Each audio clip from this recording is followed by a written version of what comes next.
우리가 마태복음 6장 1절부터 지난주까지 계속 살펴본 내용은 예수님 당시에 바리새인들과 서기관들 그들의 삶의 모습을 예수님께서 지적하시면서 그러면 오늘날 그리고 구원받은 모든 오고 가는 하나님의 백성들이 그들과 다른 믿음의 삶, 특별히 구제와 기도와 관련해서 어떤 삶이 하나님이 기뻐하시는 구제이고 기도인지를 살폈습니다.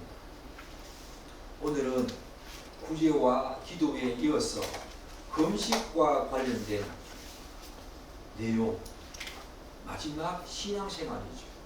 예수님께서 6장을 여시면서 신앙생활과 관련된 내용을 우리에게 먼저 말씀하십니다.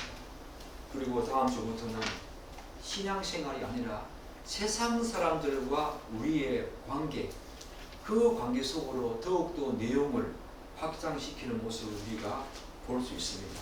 참으로 논리적이고 체계적인 모습으로 예수님께서 우리에게 말씀하고 있다는 사실을 우리가 생각할 수 있죠. 마지막 신앙생활과 관련해서 예수님께서 오늘 우리에게 하시는 말씀은 금식과 관련된 내용입니다. 종교 지도자들, 서기관들 그들의 금식을 경계하시면서 그리스도인의 올바른 금식은 어떠해야 하는가 우리에게 말씀하고 있지요. 사랑하는 여러분, 예수님께서는 금식과 관련된 이들의 잘못된 태도를 어떻게 지적하고 있습니까? 우리 다 같이 마태복음 6장 16절 말씀 한 번 더 읽도록 하겠습니다. 마태복음 6장 16절 말씀입니다. 금식할 때 너희는 외식하는 자들과 같이 슬픈 기색을 보이지 말라. 그들은 금식하는 것을 사람에게 보이려고 얼굴을 흉하게 하느니라. 내가 진실로 너희에게 이르노니 그들은 자기 상을 이미 받았느니라. 예수님께서는 이들이 자신이 금식하고 있다는 것을 다른 사람들에게 보이려고 의도적으로 자신의 얼굴을 흉하게 했다라고 하면서 질책하고 있습니다. 그래서 이들을 두고 예수님께서 무엇이라고 말씀하십니까? 외식하는 자들이라고 비난하고 있죠.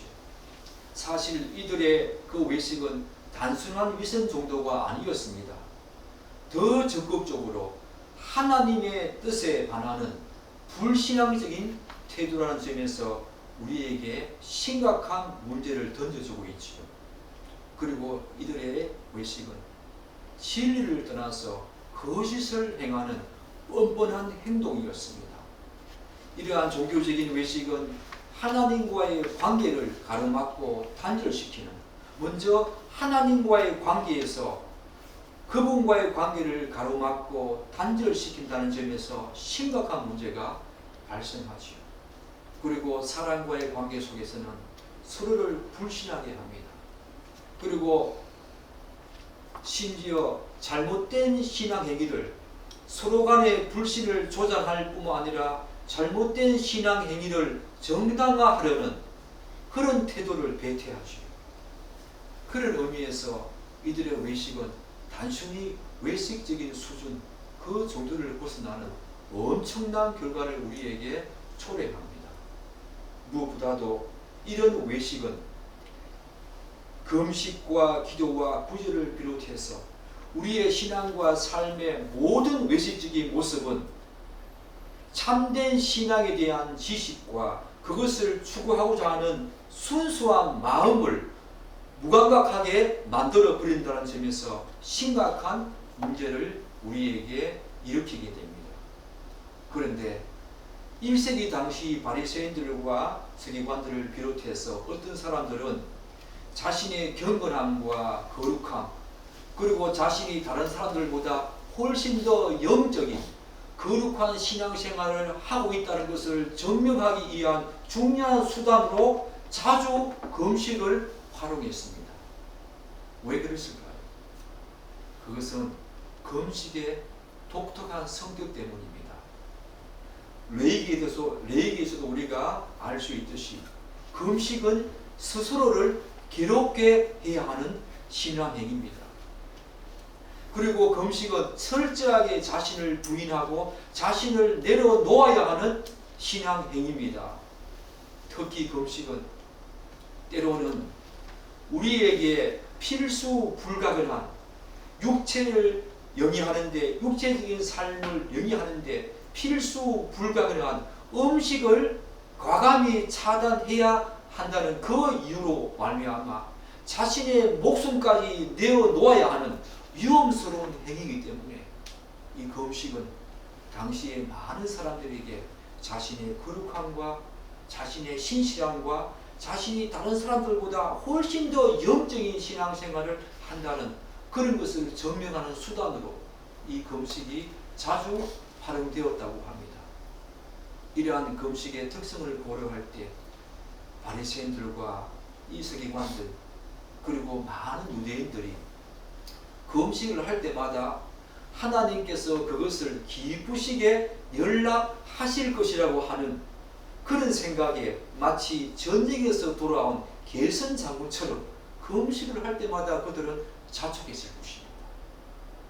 이런 금식을, 이런 어려운 금식을 육체와 정신에 심각한 그런 고통을 가함으로써 다른 사람이 함부로 할 수 없는 이런 금식을 하는 그들에게 하나님께서 반드시 좋은 상으로 갚아주실 것이라고, 반드시 하나님께서 연락하실 것이라고 하는 그 생각에 서로가 서로를 자촉하면서 기뻐했겠지요. 그러나 금식과 관련해서 성도가 반드시 명심해야 할 사실이 있습니다. 오늘 여러분들이 이 말씀을 들으면서 이런 식으로 오해하면 안 됩니다.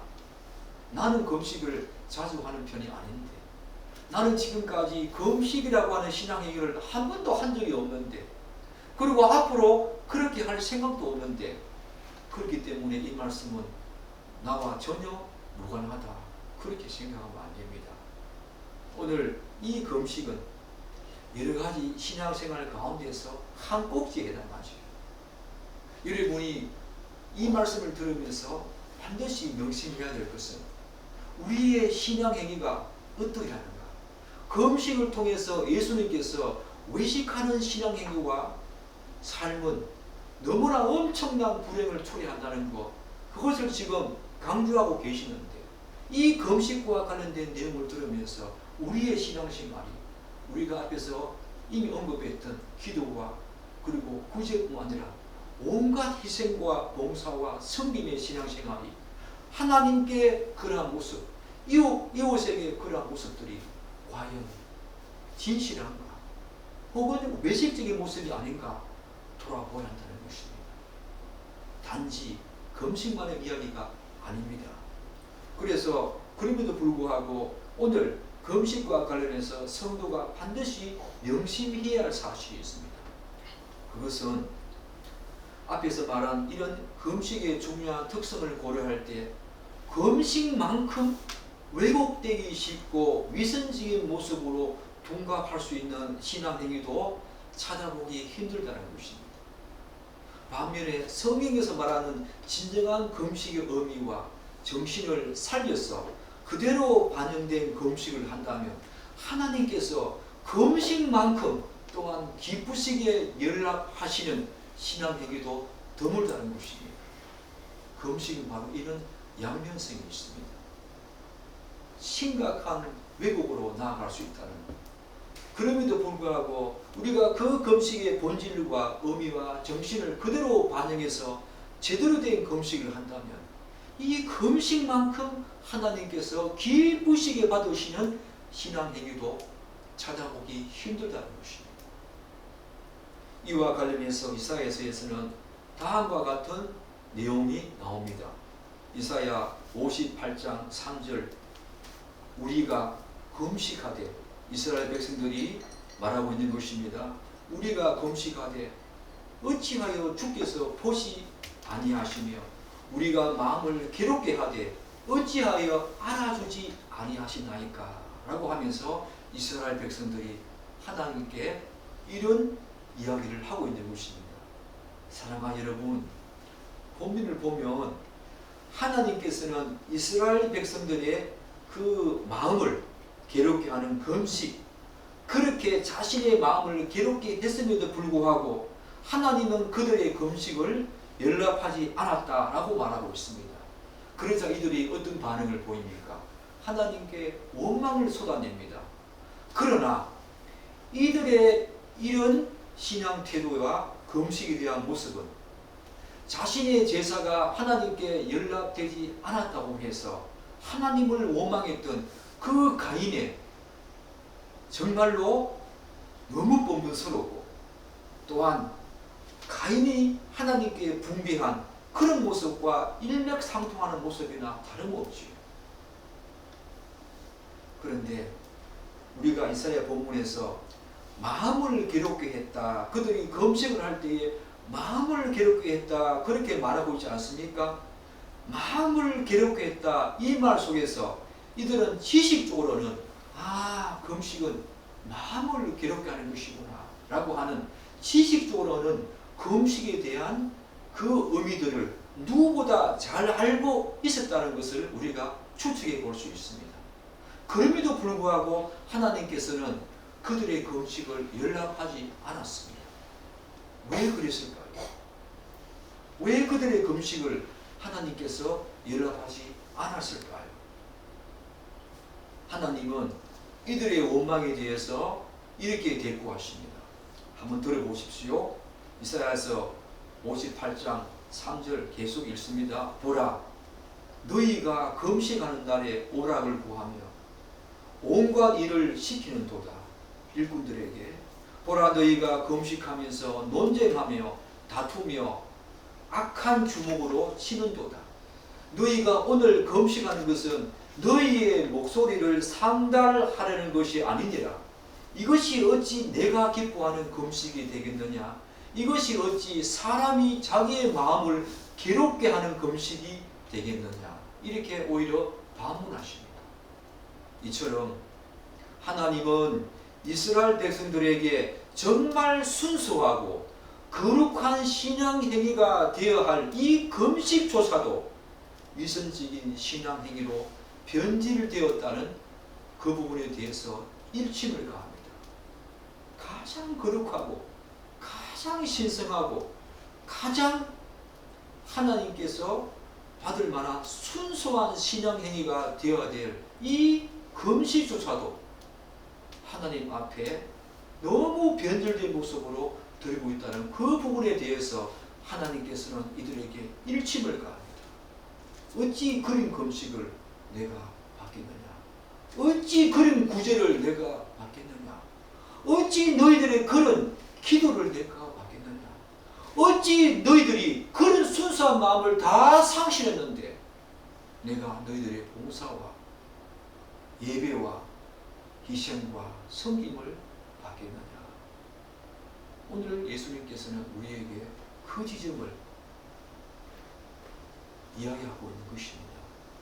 왜냐하면 이들은 오늘 이사야 본문에 보면 하나님께서 무엇인가를 간절히 아뢰는 특별한 날, 하나님께 무엇인가를 간절히 아뢰는 특별한 날, 그래서 좀 더 거룩하고 신성한 시간으로 보내야 하는 그 금식을 하는 동안에도 이들이 무엇을 구했습니까? 오락을 구했다. 그렇게 말하고 있지 않습니까? 또한 이들은 금식을 한다는 그 명목으로 일꾼들을 힘들게 했습니다. 뿐만 아니라 그들에게 많은 짐을, 자기들이 감당해야 될 많은 짐을 일꾼에게 부담 지웠습니다. 그들에게 무리한 일을 시켰다는 것입니다. 한마디로 이들은 일꾼들에게 과학한 행위를 하고 또한 부정한 태도, 죄악된 태도로 그들을 대했다는 것입니다. 이것이 어떻게 하나님께서 받으시는 금식이 되겠습니까? 단지 금식을 한다는 그 명목으로 그들의 불신앙적인 모습은 그 기저에 고스란히 깔려 있는데 표면적으로 드러나는 금식을 한다고 해서 그 기저에 깔려있는 모든 것을 하나님이 다 보고 알고 계시는데 그런 금식을, 그런 신앙과 삶을 하나님께서 받으시겠습니까? 지금 우리는 돌아와야 합니다. 여러분이 예배 드리고 있는 이 순간에도 지금까지 우리가 살아온 모든 삶과 신앙적인 행위를 하나님이 과연 받으셨을까? 과연 우리가 예배 드리기 전에 기도하고 왔지만 하나님이 여러분의 또한 저희의 이 예배를 받으실까 한번 곰곰이 성찰해 봐야 한다는 것입니다. 우리의 기저 속에 순수한 마음을 다 잃어버렸다. 정말 하나님을 깊이 쓰게 하는 그분만을 높이고 그분만을 향한 우리의 시선이 상실되어 있다면 이 예배를 드리는 순간에도 온갖 근심과 염려 가운데 세상일 가운데 여러분들이 사로잡혀 있다면 또한 이 예배를 통해서 이 예배 자체가 목적이 아니라 이 예배를 통해서 하나님께 무언가를 얻고자 한다는 그런 어떤 수단으로 이 예배를 활용하고 있다면 하나님께서 그런 예배를 받으시겠습니까? 사랑하는 여러분, 절대로 그런 하나님이 아니십니다. 기독교는 그런 종교 아닙니다. 이방 종교는 그렇게 생각할 수 있지만 기독교는 그런 종교 아닙니다. 이러한 금식을 하나님께서 연락하시겠습니까? 따라서 하나님께서는 이들의 금식을 결코 당신께 상달할 수 없으며 그런 금식은 절대로 받으시지 않으시겠다고 질책하고 있는 것입니다. 결국 이들이 자신들의 금식 기도를 하나님께서 응답하시리라고 생각하는 그 자체가 오히려 하나님을 속이고 시험하는 파렴치한 범죄 행위나 다름없지요. 하나님은 우리의 중심을 보시는 분이십니다. 그런데 오늘 마태복음 6장 16절에서 볼 수 있듯이 당시 이스라엘 종교 지도자들과 또한 수많은 서기관들, 유대인들의 이 금식은 제가 방금 이사야에서 말씀드린 그 본문에 나오는 이스라엘 백성들과 별반 다름이 없었습니다. 이들은 금식을 자기 편의와 자기 유익과 자기 이익 차원에서 교묘하게 활용했지요. 그래서 이들은 금식의 본래의 의미를 망각한 채 오히려 그것을 자신들의 방식으로 변질을 시켰습니다. 이것이 바로 종교가 가지고 있는 가장 중요한 맹점입니다. 많은 이단들도 마찬가지고 신실하게 신앙생활을 한다는 많은 분들도 때로 그들의 신앙과 삶의 면모를 뜯어보면 성경이 말하는 본래적인 의미와 본질과 진정한 정신이 아니라 우리들만의 자신들만의 모습의 신앙과 삶으로 변질시켜 놓은 그런 경우가 얼마나 많습니까? 이것이 바로 오늘날 기독교가 가지고 있는 가장 중요한 왜곡된 모습 아니겠습니까? 그러면서 하나님께서 기쁘시게 받으실 것이라고 예배를 드립니다. 두 손 높이 들면서 찬양을 합니다. 눈물 콧물 다 쏟으면서 기도합니다. 그렇지 않습니다, 여러분. 그런 신앙생활 하나님이 곱씹어 보시지도 않으시고 생각하지도 않으십니다. 그분의 마음속에 담아두시지 않습니다. 사랑하는 여러분, 그러므로 우리는 금식에 대한 이런 그릇된 생각을 바로 잡을 필요가 있지요. 여러분과 제가 금식에 대한 잘못된 생각, 오길이 뭡니까? 저도 그런 생각을 갖고 있었던 것 같습니다. 흔히 많은 사람들은 금식에 대해서 어떻게 생각합니까? 이 금식은 육신적이고 정신적인 고통을 가하는 그런 부분이 분명히 있기 때문에 이 금식은 다른 신앙행위보다 훨씬 더 특별하고 우월하다는 생각을 갖고 있습니다. 기도 많이 하는 사람, 구제 많이 하는 사람들보다 금식을 많이 하는 사람들이 그들이 더 자신들의 신앙행위가 더 우월하고 탁월하다고 생각하는 경향이 있다는 것입니다. 그래서 많은 목사님들의 간증을 들어보면 주로 내가 10일간 금식했다. 심지어 예수님처럼 40일 동안 금식했다. 이런 이야기를 많이 하게 되죠. 그 신앙행위가 기도와 구제보다 훨씬 더 우월하다, 탁월하다 라고 하는 생각들을 그 기저에 갖고 있다는 것입니다. 혹은 이 금식을 어떻게 또 생각합니까? 당장 해결해야 될 어떤 문제 상황, 그리고 자신이 지금 간절한 어떤 소원이 있을 경우에 그 일이 하나님의 뜻에 부합하든지 그렇지 않는지 그 여부를 떠나서 자신이 욕구를 채우기 위한 수단으로 금식을 하려고 하는 경우가 많이지 않습니까? 어떤 사람들은 결혼을 앞두고 정말 저 사람이 나의 배우자가 맞는가? 어떤 사람들은 중요한 개업을 앞두고 정말 하나님께서 이 일이, 이 사업이 나에게 허락하신, 그래서 이 사업을 내가 개업하고 나면 하나님께서 분명히 복을 주시고 또한 많은 물질을 허락해 주실 만한 사업이 맞는가? 이런저런 이유로 금식을 하는 경우가 있지요. 그러나 성경은 금식이 결코 다른 신앙행위라고, 또한 다른 신앙행위보다 탁월하고 우월하며 거룩한 신앙행위라고 강조하지 않습니다. 게다가 너무 아이러니한 사실은 대부분의 신약 성경을 살펴보면, 특히 복음서를 살펴보면 금식에 대해서 호의적인 반응을 보이지 않습니다. 그 이유가 무엇이겠습니까? 여러분도 짐작하시겠지만 이 금식은 제가 양면성을 갖고 있다고 말씀드리지 않았습니까? 정말 하나님께서 그 정신과 본래의 의미를 제대로 살려서 금식을 한다면 하나님이 이것보다 더 기쁘시게 받으시는 신앙행위가 없는가 하며, 그것 때문에 오히려 더 심각하게 왜곡되어지고 망각되어지고 정말 추악한 모습으로 전락할 신앙행위도 드문데, 그렇기 때문에 신약의 모든 복음서에서는, 많은 복음서에서는 이 금식에 대해서 그렇게 호의적인 반응을 보이지 않는 것입니다. 자신들의 유익과 욕심을 채우기 위한 모습으로 금식을 드리는 경우가 많이 있기 때문이지요.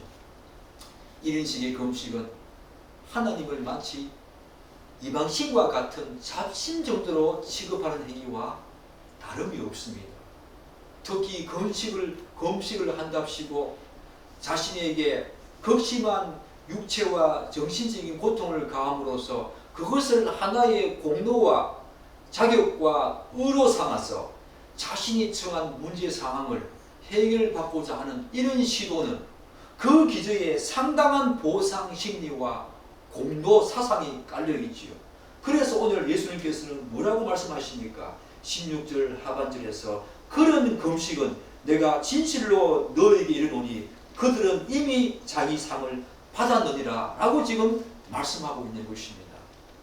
이런 방식의 금식은 성경이 결코 지지하지 않습니다. 왜냐하면 가장 거룩하고 신성한 신앙행위가 되어야 될 이 금식이 자신의 이익과 욕망 앞에서 완전히 그 길을 잃고 삐뚤어져야 할 정도로, 정말로 더 이상 삐뚤어질 수 없을 정도로 왜곡되었기 때문입니다. 당시 많은 사람들이 이런 금식을 들었다는 것입니다. 오늘날도 별반 다르지 않지요. 이런 식의 금식을 마음의 중심을 보시면 하나님께서 응답해 주시리라 생각하는 것은 얼토당토 않지요. 결코 응답해 주시지 않습니다. 그럴 일은 만무합니다. 따라서 다른 사람들에게 보이려고 하는 금식은 하나님이 보시기에 정말 추악하고 계약스러운 모습이 아닐 수 없지요. 사랑하는 여러분, 그런데 개탄스럽게도 오늘날 우리의 모습은 당시 상황보다 더 심각하면 심각했지 덜하지는 않을 것이라고 저는 단언합니다. 구제든 기도든 금식이든 그렇다는 것입니다.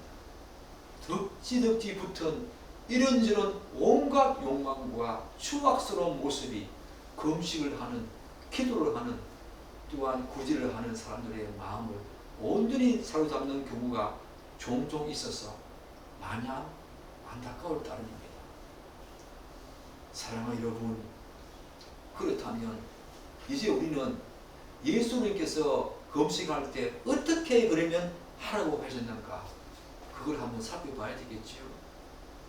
우리 6장 17절 한번 읽겠습니다.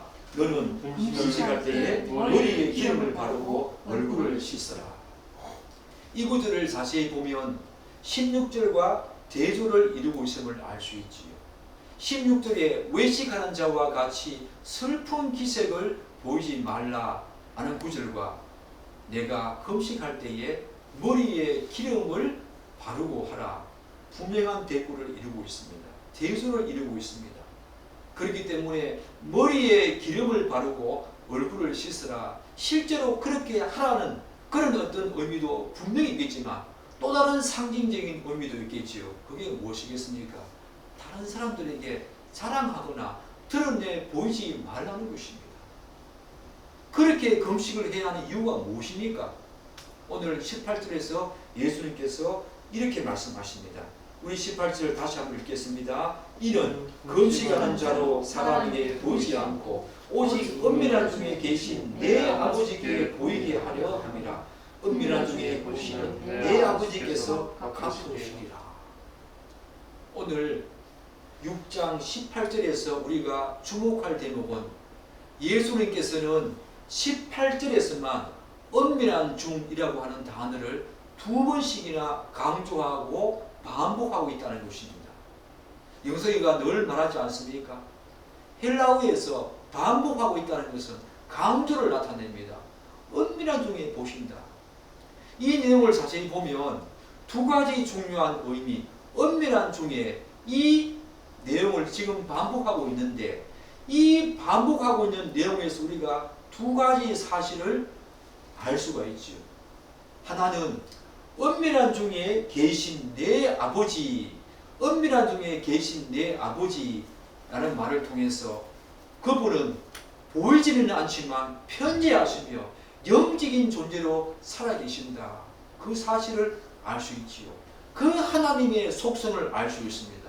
그리고 은밀한 중에 보신다라고 하는 이 말 속에서는 전지전능하신 하나님의 속성을 말하고 있지요. 지금 예수님께서는 은밀한 중이라고 하는 두 단어를 계속 반복하시면서 그분은, 하나님은 영적인 존재다. 하나님은 편재하시고 또한 하나님은 전지전능하신 분이다 라고 하는 사실을 우리에게 인지시켜주고 있습니다. 따라서 하나님을 제대로 알고 제대로 믿으려면 하나님의 속성과 풍성, 그분이 어떤 분이신가를 분명히 알아야 합니다. 하나님이 어떤 분이신가를 구체적으로 분명히 알지 못한 채 신앙생활을 하게 되면 그 끝은 이단과 다름없는 비참한 결과를 맞게 됩니다. 방향을 잃게 된다는 것입니다. 근거를 다 잃게 된다는 것입니다. 왜 그렇습니까? 우리의 거룩한 삶뿐 아니라 성도가 누구입니까? 성도란 것은 하나님의 거룩한 성품을 닮아가는 그런 존재입니다. 그런데 그분의 성품을 모르고 그분의 속성을 모르고 신앙생활을 한다는 것은 처음부터 방향과 목적과 목표의식을 다 잃어버린 채 이리저리 자기 방식의 신앙생활을 하는 사람과 다름이 없지요. 그들의 결말이 어떻게 좋겠습니까? 그들의 결말이 어떻게 하나님께서 원하시는 결말이겠습니까? 이단이라 다름없지요. 사랑하는 여러분, 여러분들이 하나님을 제대로 믿고 싶습니까? 정말 제대로 된 신앙생활을 하고 싶습니까? 하나님의 속성을 아십시오. 하나님이 누구신지 아십시오. 말씀을 통해서, 거룩한 하나님의 말씀을 통해서 하나님이 누구신지, 그분이 무슨 일을 하시는지 많이 묵상하십시오. 그 묵상의 정도가, 그 묵상의 여부가 여러분들로 하여금 하나님을 더 많이 알게 하고 여러분의 믿음의 성숙을 더 이루어갈 것입니다. 사랑하는 여러분, 결국 그렇지 않은 신앙, 즉 하나님을 제대로 의식하지 않고 그런 신앙생활을 하는 사람은 한순간에 외식의 탈을 쓴 구차한 모습으로 그 결말이 그렇게 나아갈 수밖에 없지요. 결국 그런 신앙은 훗날 모든 공덕이 그들이 얼마만큼의 섬김과 희생과 봉사를 그들이 하루 종일 하나님 앞에 무릎을 꿇고 기도했다 하더라도 수십일 금식을 했다 하더라도 그런 식의 신앙은 훗날 모든 자신의 공덕이 처참하게 불에 타 껍데기만 앙상하게 남을 뿐입니다. 그리고 그 형체조차 제대로 알아볼 수 없을 정도의 볼품없는 모습으로 전락하기 마련입니다. 사랑하는 여러분, 여러분들은 큰 질병에 걸려서 정말 그것만 하더라도 몸에 윤기가 나고 정말 얼굴과 근육이 그렇게 강하고 다른 사람들에게 자랑할 만한 그런 신체의 모습을 가졌는데도 불구하고 큰 질병에 걸려서 뼈만 낭상이 남은 정말 그 사람이었던가라고 의심될 정도로 뼈만 앙상하게 남은 비참한 모습 본 적이 있습니까? 저는 여러 명이 있습니다. 우리 친척도 그렇고 주위의 사람들 중에 형체를 알아볼 수 없을 정도의 볼품없는 모습으로 마지막 말년을 질병 가운데 그렇게 고통하는 사람을 본 적이 있습니다. 사랑하는 여러분, 그들이 왜 그렇게 되었습니까? 질병으로 말미암아 그렇게 된 것입니다. 여러분이 하나님의 속성과 본성을 그들의 품성을 제대로 모른다는 것은 처음부터 질병을 안고 신앙생활을 하는 것과 다름없습니다.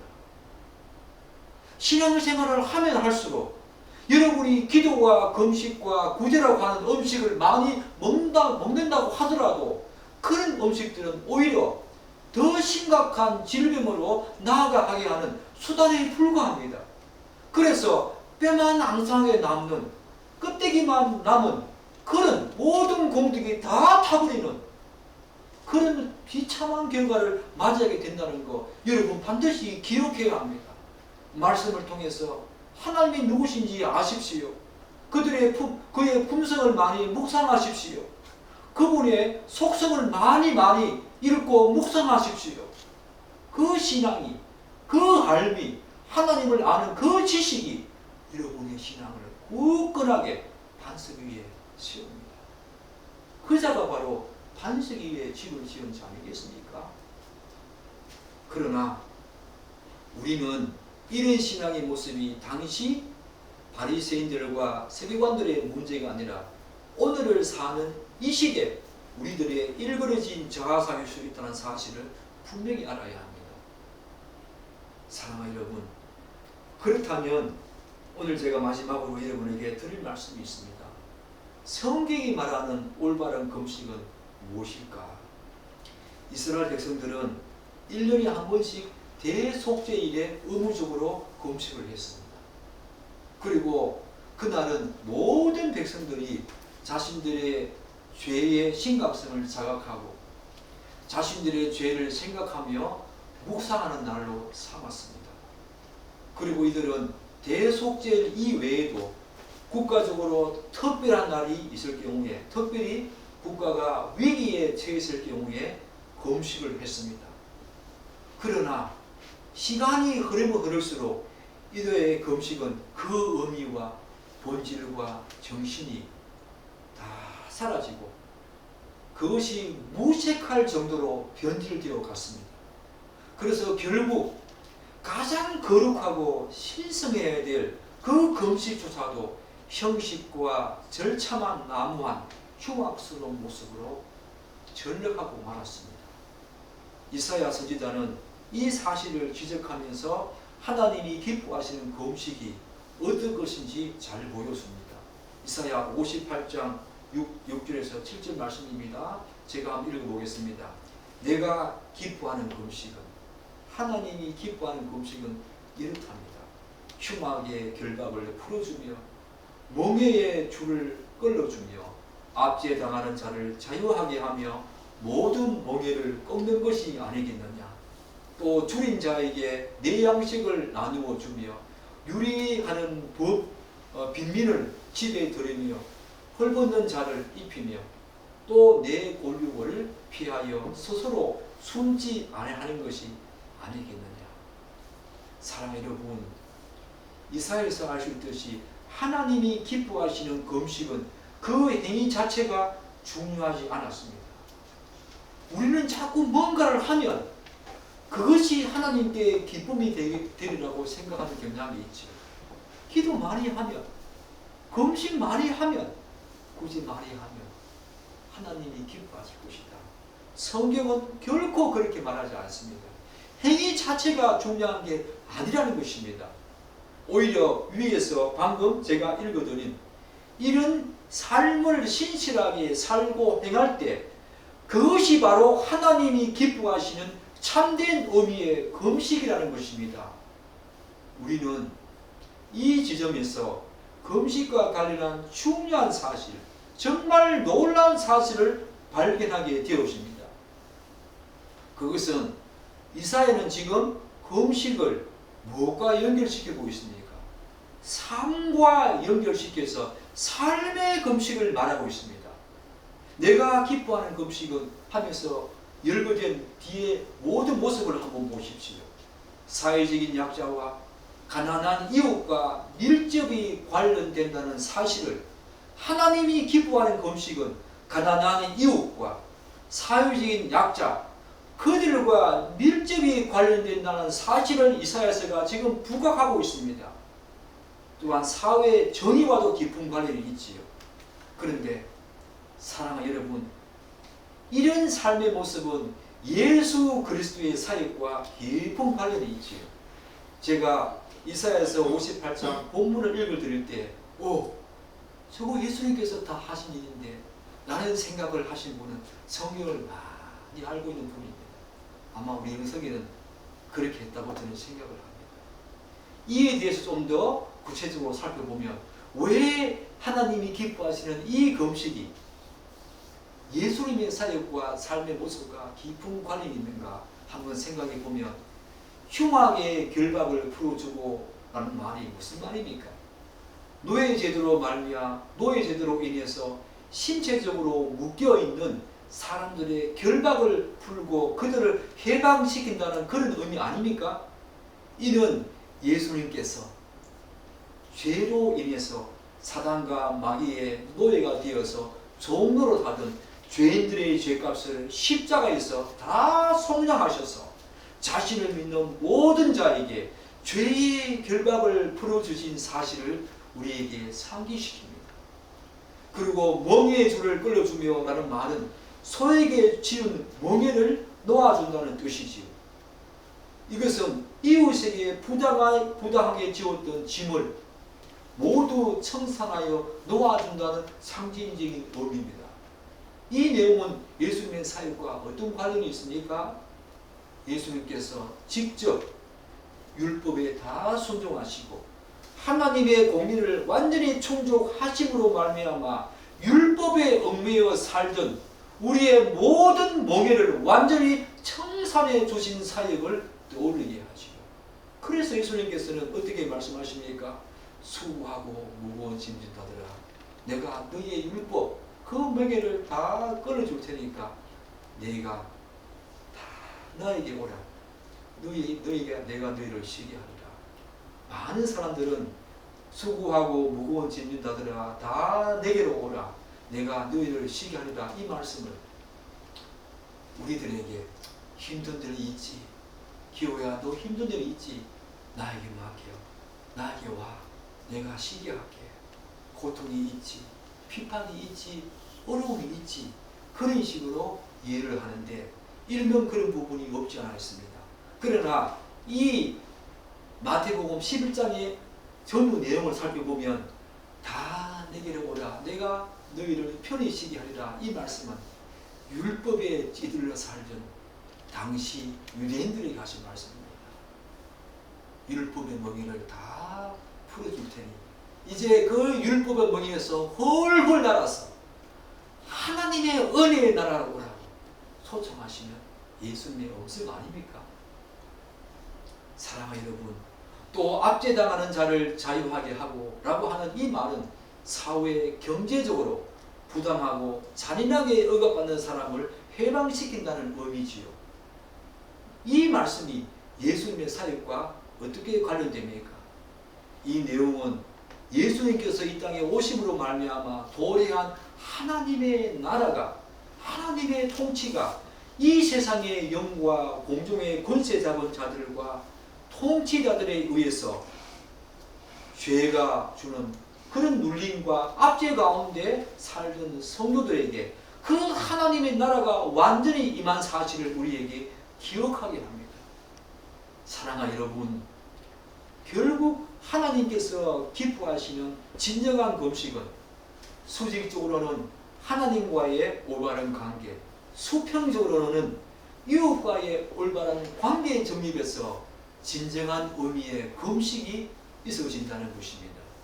우리는 성경이 하나님께서 기뻐하시는 금식을 우리 이웃과 하나님과의 올바른 관계의 정립을 먼저 우선시하고 그것을 전제하고 있다는 사실을 반드시 기억해야 합니다.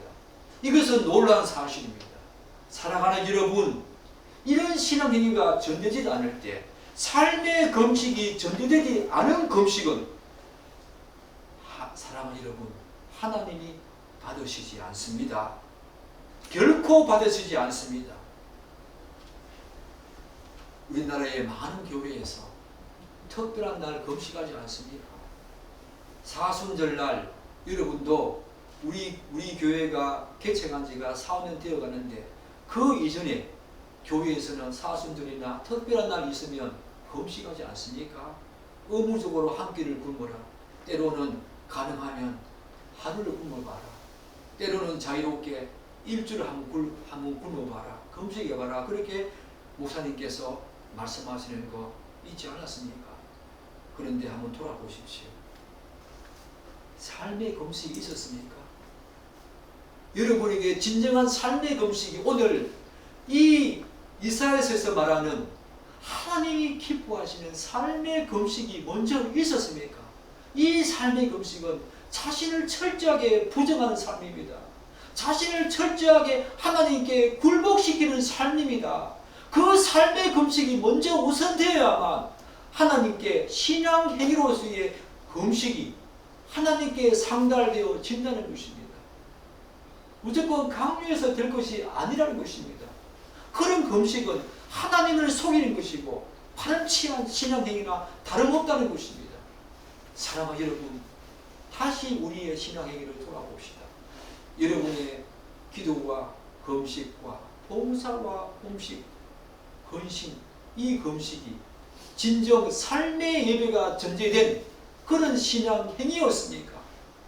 일주일 동안 제가 조금 속된 말로 말하겠습니다. 개차반 같은 그런 삶을 살면서 오늘 이 땅에 수많은 사람들이 예배당에 와서 하나님께 두 손 높이 들면서 찬양합니다. 눈물 콧물 흘리면서 기도합니다. 저도 그런 모습이 있었습니다. 여러분에게도 이런 모습 분명히 지금까지 삶 속에서 있었을 것입니다. 오늘 예배드리는 곳곳의 조국교회에 방방곡곡의 조국교회에서도 이런 모습 지금도 여전히 있을 것입니다. 그러나 그러한 신앙의 얘기는 삶의 예배와 삶의 금식이 전제되어 있지 않다면 하나님이 기뻐하시지도 않으시고 하나님께 연락되지도 않습니다. 사랑하는 여러분, 이제 어떻게 신앙생활 하시겠습니까? 어떻게 여러분의 금식과 구제와 기도 어떻게 하시겠습니까? 자신을 철저하게 부정하고 그분 앞에 자신을 굴복시키고 그분을 나의 주인으로 인정하는 삶의 예배와 삶의 금식이 먼저 있어야 합니다. 그 사실이 오늘 저에게 주는 귀한 묵상의 내용이었습니다. 하나님이 기뻐하시는 금식을 예수님께서는 삶의 금식으로 연결을 짓고 있다는 것, 이것은 놀라운 사실이 아닐 수 없습니다. 금식만이 그렇겠습니까? 모든 신앙행위가 그러하다는 것입니다. 여러분의 삶이 하나님이 기뻐하시는 삶이 아니라면, 신앙이 아니라면 여러분이 하는 모든 신앙행위는 다 거짓입니다. 그분을 속이는 것이고 그분 앞에 진실되지 못한 것이고 오히려 그분을 이방신의 잡신 정도로 섬기면서 그렇게 여기는 파렴치한 불신앙적인 태도입니다.